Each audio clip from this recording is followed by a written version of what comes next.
Alright guys, Papa Pepper back once again in my natural environment, and today dealing with my snake gourds. So if you saw any of my snake gourd videos last year, we absolutely these were amazing for us. We got them at the Baker Creek Heirloom Seed Company, had gone through their gourd tunnel, and you head through in the end of the year and they've just got tons of these hanging down all over the place. Just wonderful to walk through, wonderful to watch them grow. We stopped out a couple times throughout the year last year, a couple times this year, and wanted to try these. Since they are inedible, we ate a lot of them, still eating them. In fact, when Freedom Point and Freedom to Right passed through, we had some stir fry. That was a snake gourd based stir fry. Got a little gourd tunnel over there, and that's where I grew them. And you eat them pretty much, they're like 2 or 3 feet long, so, or maybe 1 to 2 feet long. Once they get bigger, you just let them go to seed. So I had 2 that I picked that I let go to seed, this one being the slightly longer one of them. So today I'm actually going to open one up, and they sound kind of like a rain stick, which is kind of cool. Okay, I just dropped a whole bunch there at once. But I'm gonna see how many seeds are in this thing. I'm probably not gonna actually count them, but just get an idea about how many seeds are in this thing. And I think in the future, I might do a challenge. I mean, this is my longest one. I didn't even actually measure it this year. But what I'd like to do is open it up and check out the seeds in there. And then sometime in the future, actually offer up some seeds from this one. Send them out to some different people who would like to try growing them. I'll show you my setup so you guys can understand that a little bit a little bit better in that video, and give you guys some free seeds and see which one of us can actually pull off the longest snake gourd by the end of next season, so the 2019 growing season. If anyone's down, you're definitely going to have an opportunity to get a lot of free food out of it, and then also a nice opportunity to get entered in the contest by growing a nice big one, and I'll have to pick out some sort of cool good prize or something like that. But let's open this thing up and see what's actually inside of it as far as quantity of seeds. So I'm excited because there's a couple things about growing that are really cool. Number one, I wouldn't really grow if it wasn't for the harvest. I mean, personally, that's what I'm in it for. I want food. I want trustworthy food. I want good, healthy food grown natural, organic ways.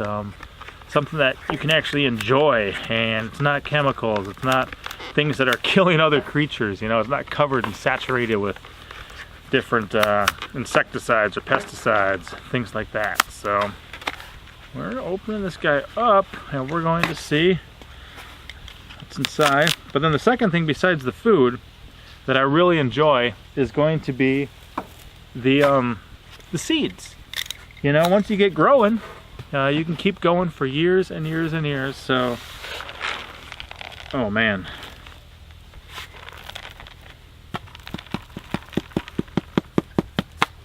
I do got a wire that I can dig more out, but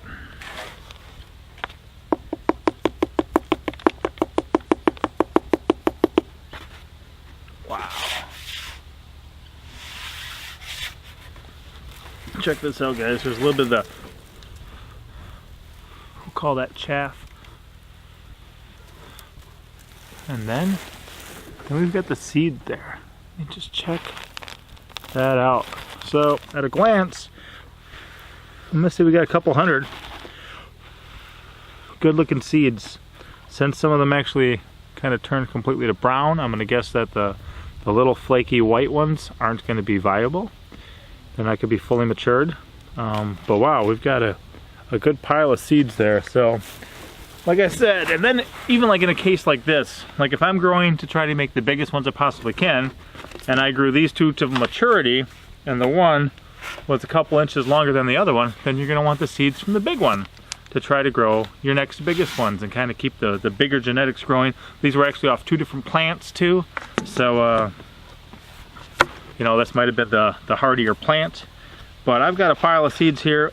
This year, I probably grew 6 or 7 actual plants. Or was it 4? I think I had 6, and 2 of them kind of didn't really do anything, but the other 4 really produced.